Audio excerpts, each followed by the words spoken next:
Status check to proceed with terminal count. Atlas systems, propulsion, go. Hydraulics, go. Pneumatics, Go. LO2, Go. water, Go. Centaur systems, propulsion, Go. pneumatics, Go. LO2, Go. LH2, Go. has gas, Go. electrical systems, airborne, Go. ground, Go. facility, Go. RFFTS, Go. flight control, Go. GCQ, Go. op support, Go. comm, Go. umbilicals, Go. arm control, Go. ECS, Go. redline monitor, Go. quality, Go. op safety manager, Go. ULA safety officer, Go. vehicle system engineer, Go. anomaly chief, Go. range coordinator, Clear to proceed. flight director, Flight is go. launch director, LD is go, and LC, you have permission to launch. proceeding with the count. ALC, verify T0 is set for 11:36:43 Zulu. Verified.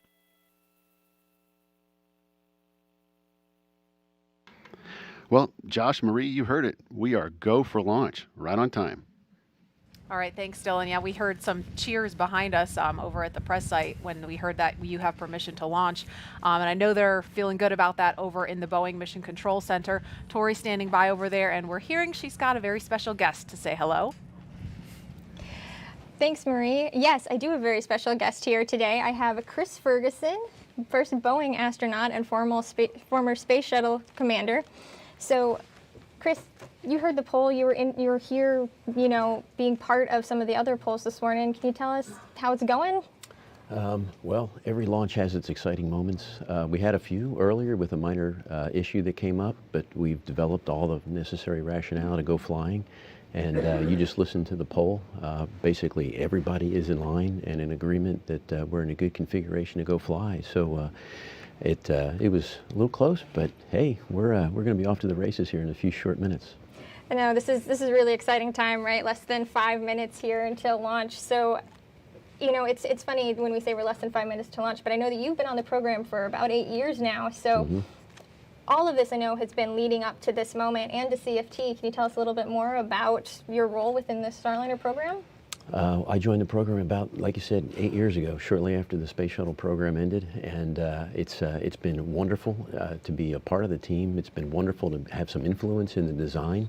And now, it's almost surreal. There it is out on the pad. The labor of the last 8.5 years is sort of coming to, it's game day, right? The big test is, and mind you, our big game, right, for the spacecraft actually begins when the launch vehicle releases us 11 minutes from now. So we've got a lot of work to do, even though this is the exciting part that everybody enjoys watching the launch. Our big test really begins when the launch vehicle sort of releases us, and we have to go, perform all the necessary demonstrations to get ready to dock to the International Space Station tomorrow. So we've got a busy 24 hours. Yeah, Chris, that is really exciting, right? It's busy, but I know the teams here are up for the challenge. Absolutely. All right, Josh, Marie, thanks for coming to us. Back to you. Well, it was great hearing from Chris. We are 3 minutes and 20 seconds away. The T-minus 4 minute hold was released while Chris was telling us about how excited he is for Starliner. So we are going to quiet down, listen into the loops. I want to note that on ascent, because we have so many control rooms, you will be hearing reports from the Atlas Space Flight Operations Center, from JSC, and Marie and I will stick around. Securing LO2 topping. Atlas tanks to flight pressure. 2 minutes, 50 seconds. FTS internal.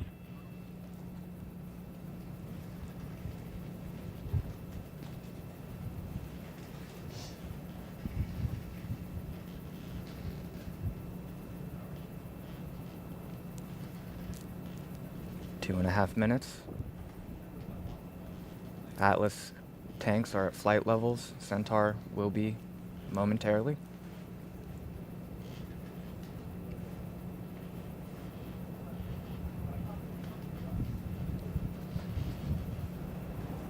If you're just joining us, we're approaching 2 minutes from the very first flight of Boeing CST-100 Starliner to the International Space Station. 159, Vehicle internal. 155, Launch sequencer start. 150, Securing Centaur LH2. Securing Centaur LO2. The rocket is now on internal power as well. Both Atlas and Centaur 140. tanks. Launch enabled. 137, FTS armed. That was the flight termination software. If Atlas veers off course.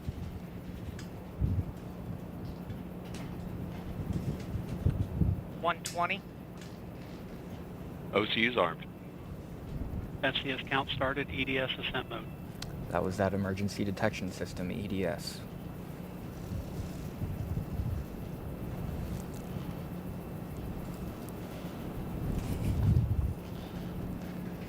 T-minus 1 minute, Rock, report range status. Range green. 54, VLP started.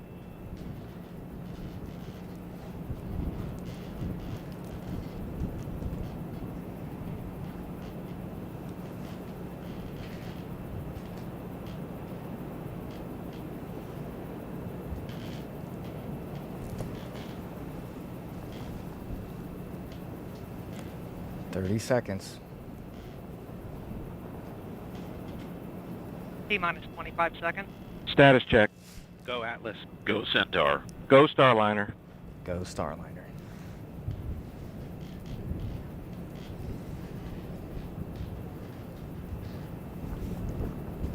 Ten, 9, 8, 7, 6, 5, 4, 3, 2, 1, and liftoff.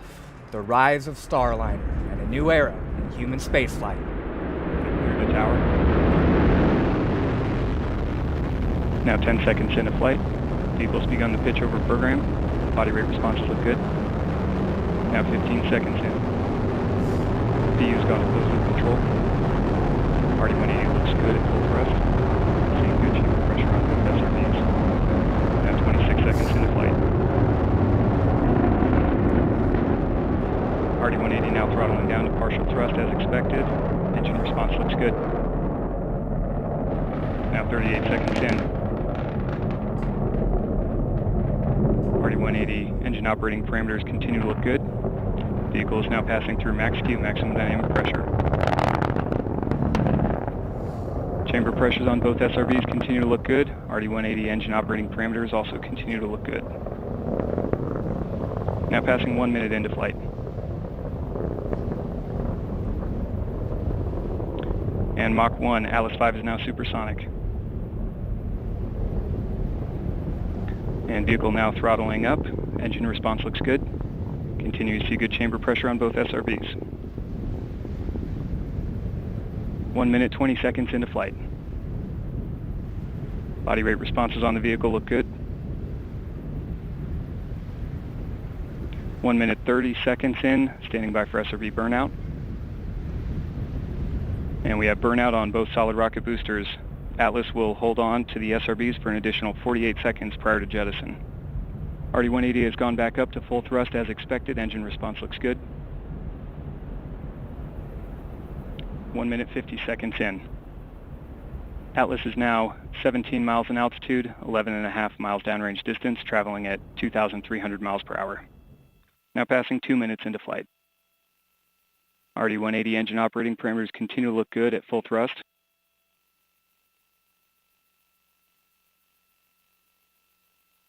And at 2 minutes, 11 seconds into flight, the Atlas rocket now weighs just 1/2 of what it did at launch, burning propellant at a rate of 2,800 pounds per second. And we've seen good indication of jettison of both solid rocket boosters. Vehicle's gone to closed loop guidance. Now just under 2 minutes remaining in the booster phase of flight. 2 minutes, 35 seconds into flight. RD-180 continues to perform well. Engine's now throttling down slightly. Engine response looks good. And Atlas V is now traveling at over 5 times the speed of sound. Centaur reaction control system is now pressurizing to flight levels. System response looks good.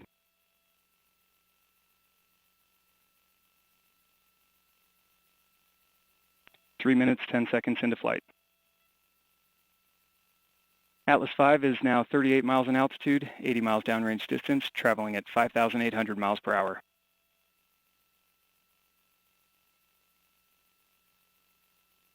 RD-180 engine operating parameters continue to look good.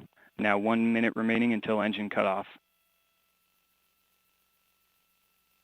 Body rate responses continue to look good throughout the booster phase of flight.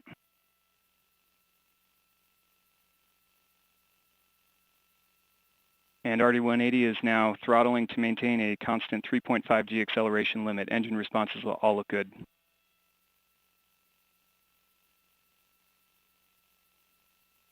Three minutes, 55 seconds into flight.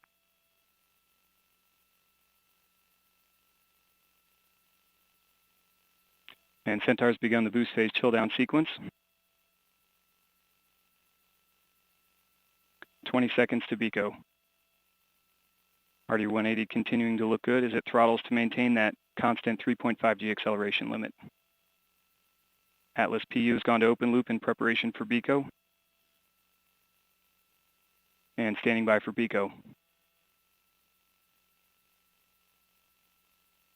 And we have BECO booster engine cutoff, standing by for stage separation.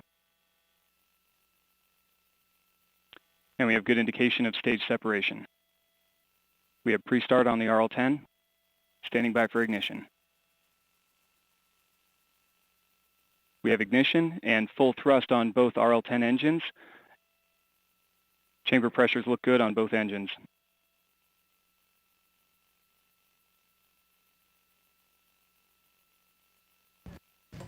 We have confirmation of ascent cover jettison on Starliner. Aeroskirt jettison. And we have good indication of aeroskirt jettison. Centaur now resuming active attitude control after successful aeroskirt jettison. Chamber pressures on both RL-10 engines continue to look good.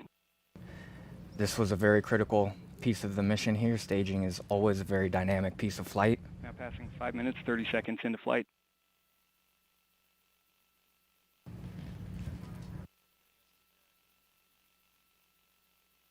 And the Centaur RCS system is beginning the initial thruster firings for system thermal conditioning. System response looks good. Now once again, Centaur will continue burning for about another 5 minutes.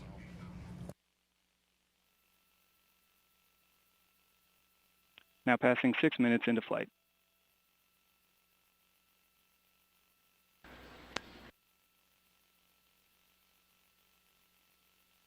And Centaur is now 95 miles in altitude, 570 miles downrange distance, traveling at 12,000 miles an hour.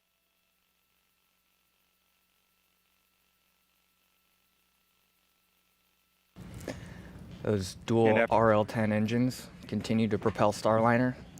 They are making up for a little bit of the booster flying a flatter trajectory and at lower thrust, again, to maintain that 3.5 G forces.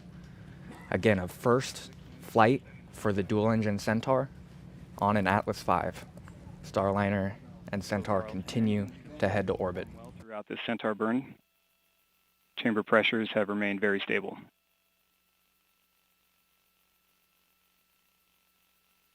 Just under 5 minutes now remaining in the burn.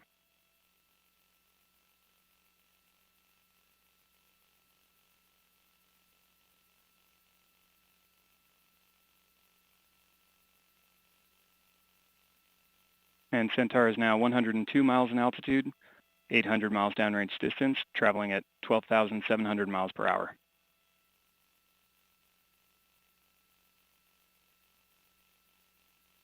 And the Centaur propellant utilization system continuing with active control looks good.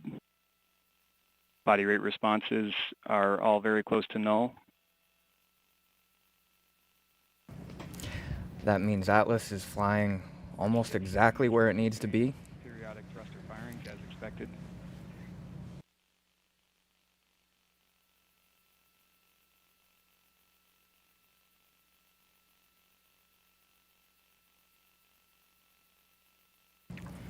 Now passing 8 minutes into flight.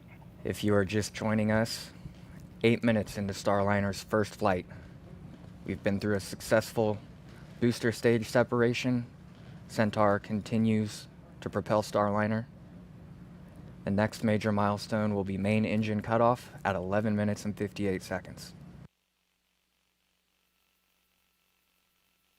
Both Centaur RL-10 engines are continuing to perform well throughout the burn. Chamber pressures look good.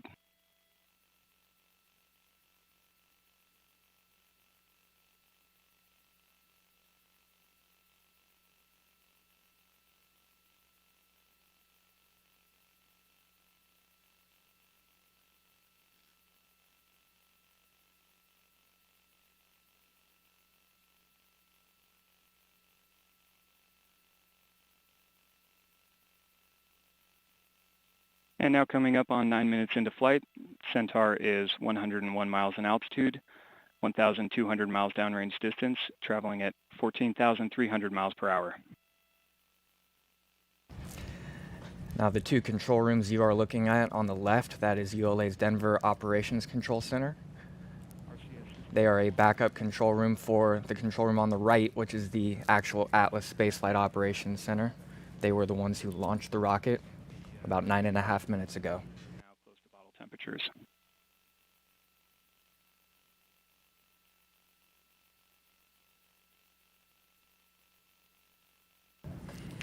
As you can see, everyone is locked in on their screens monitoring data.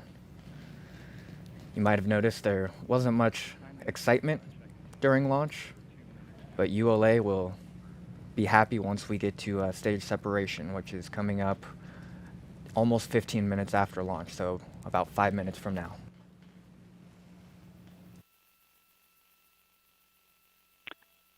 Centaur system performance remains nominal throughout this burn, continuing to see stable values on our fuel and oxidizer tank pressures, main vehicle battery temperatures and pressures, and continuing to see good pressures on our helium and hydrazine storage bottles.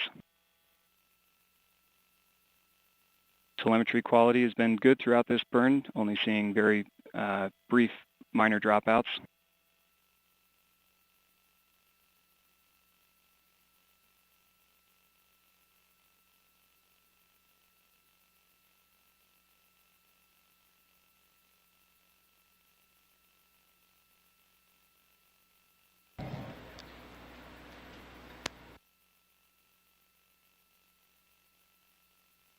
Now approximately 1 minute remaining in the burn.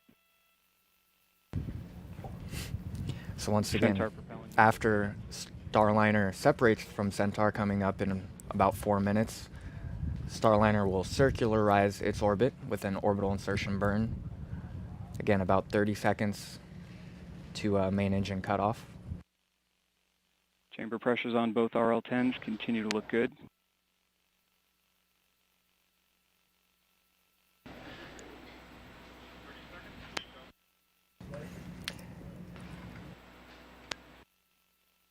Now ahead of main engine cutoff, we are seeing good tank pressure on Starliner itself. Batteries are in a nominal temperature, good pressure sensor readings from Starliner as it prepares to free fly for the first time in orbit. Standing by for main engine cutoff.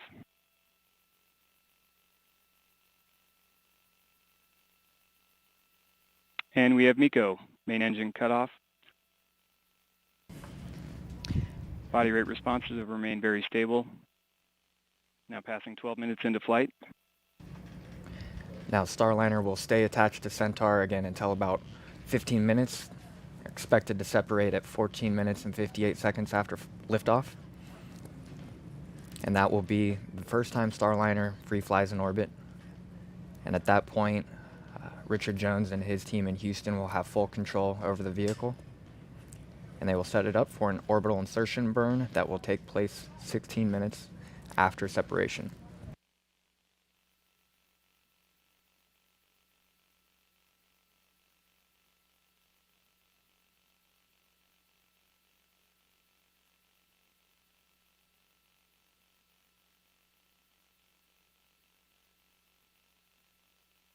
Approximately 2 minutes now remaining until OFT capsule separation.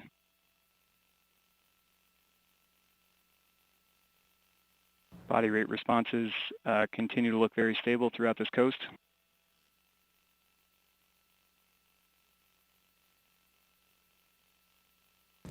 So you're looking at the Boeing Mission Control Center there. At this point, they have transitioned to a mission support room. The people you're seeing sitting on console designed, tested, and built Starliner. They are the experts on the systems. So if flight controllers need any help, they will be the ones answering the call. Now passing 13 minutes, 30 seconds into flight. Oh, in just over a minute, we're expecting to hear that Starliner has separated from the vehicle.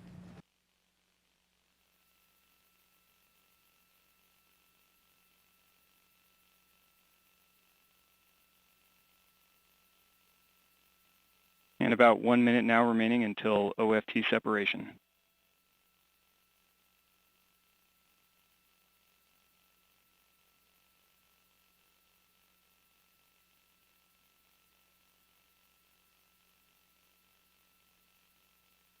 Body rates in the roll, pitch, and yaw direction, all very close to null.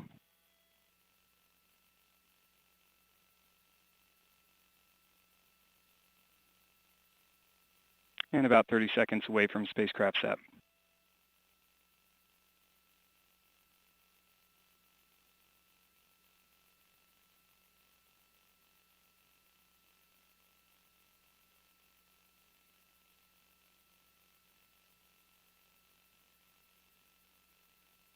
Now standing by for spacecraft separation.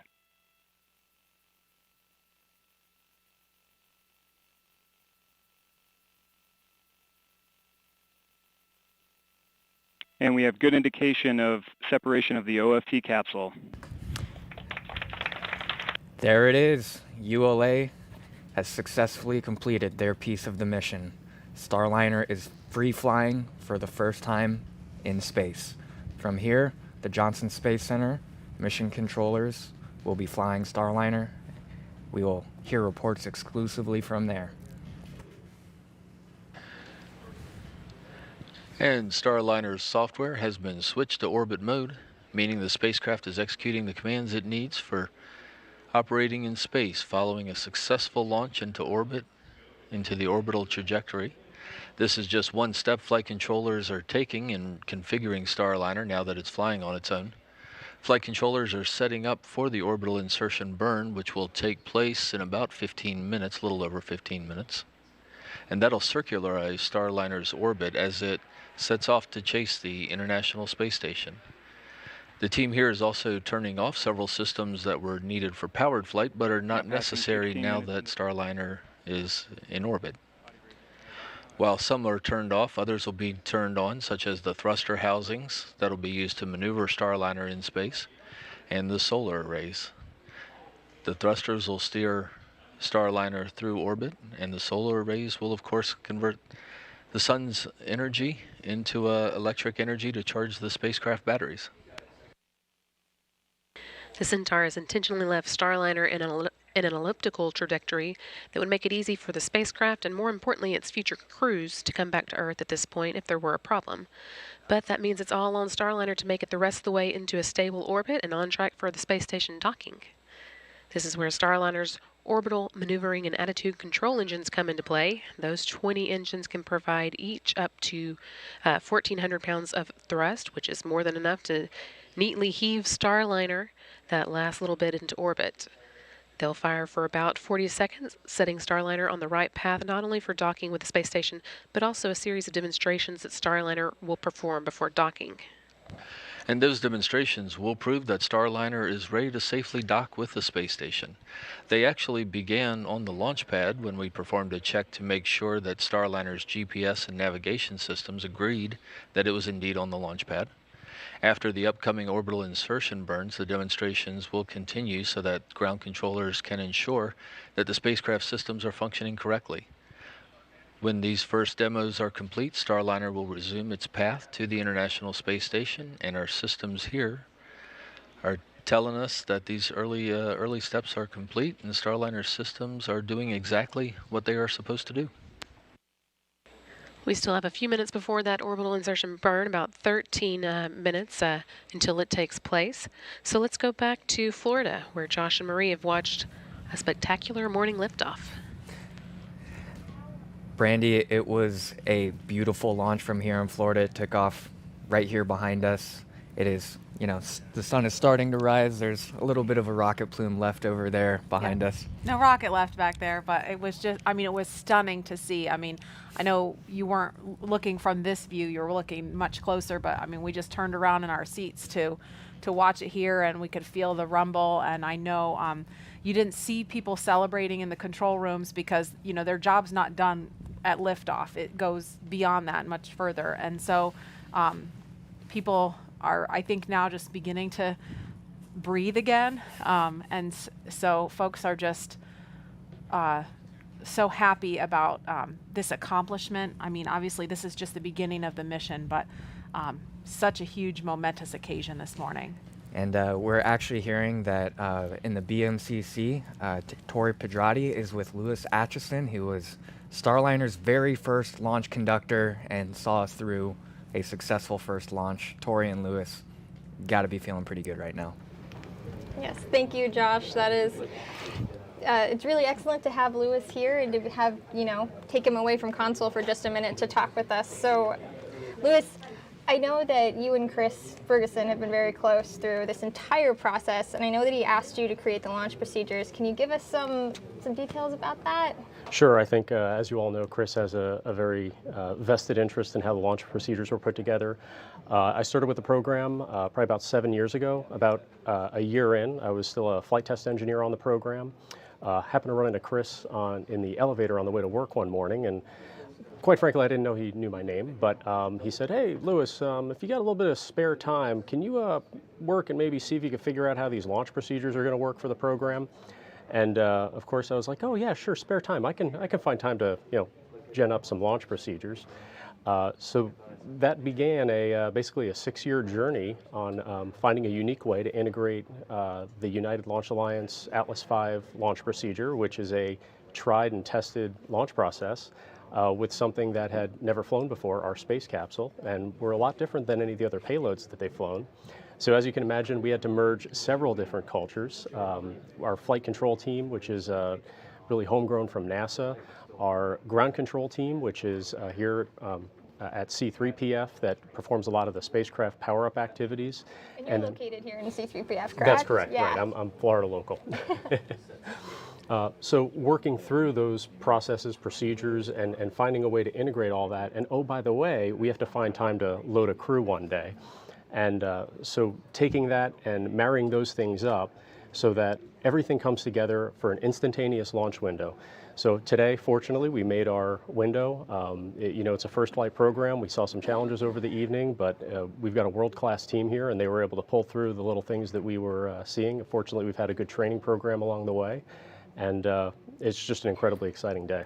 I know, and seeing so far a successful flight has just been one of the best experiences I've had working on this program.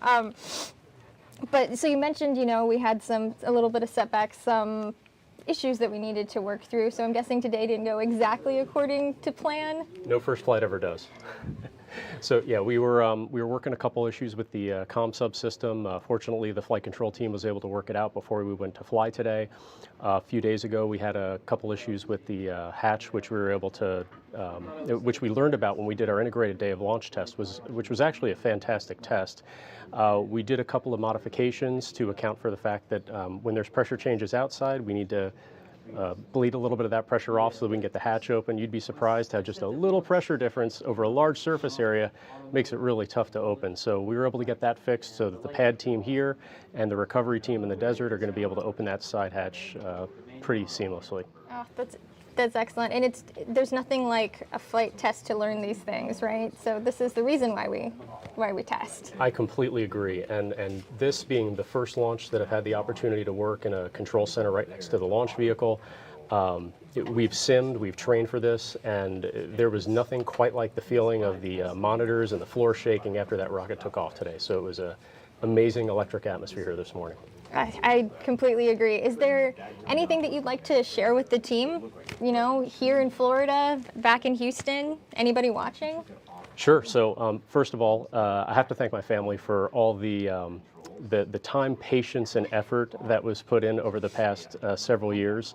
We work a lot of long hours to make these kind of things happen, and I realize that they're at home watching, eagerly excited about the next part of the mission, which will be the recovery operation that I'm a part of, and also the team, right? This is one of the greatest team sports you could ever possibly imagine, and it takes a lot of people to make all this happen, and a lot of people need to be at the right place at the right time and know the right stuff in order to make this instantaneous launch window happen, and quite frankly, everything happen on this program. Right. Well, thank you, Lewis. It's been great to have you here. Thank you so much for taking some time to talk to us. Thank you. Josh, Marie, back to you. Thanks a lot, Tori. Thanks so much, Tori. Well, before we go back to JSC as they're getting ready for the orbital insertion burn, I just want to, send a message out to everyone watching, not here from Florida. If you've never seen a rocket launch before, it's like nothing you've ever seen. I mean, it quite literally looks like another sun is rising up into the sky. So the next time we do this, there's going to be people on board. And if you're in the States, you can drive down here to Florida and come watch us fly. Yes, just be prepared for a lot of traffic. Don't expect to be going anywhere anytime soon after launch, because we expect the place to be pretty jammed up, just like it was during the space shuttle days. Yeah, I think there was upwards of 1 million people here.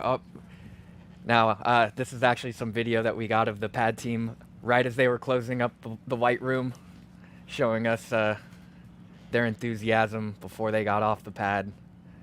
And just taking a team moment to reflect on the history of this day. Yeah, I mean, and you don't always see it when we're doing these operational things, but the people behind the scenes, I mean, you saw them in that embrace there. It's really like a family. NASA, Boeing, ULA, we work side by side together every day. These people putting in these long hours, they're doing this together, everybody working towards a common goal. And you saw the culmination of that when we had that instantaneous liftoff on the first try. Exactly, and like you said, it's very much like a family. A lot of these folks are going to be spending Christmas, making sure Starliner is doing well attached to the International Space Station. It just takes so much hard work and dedication to do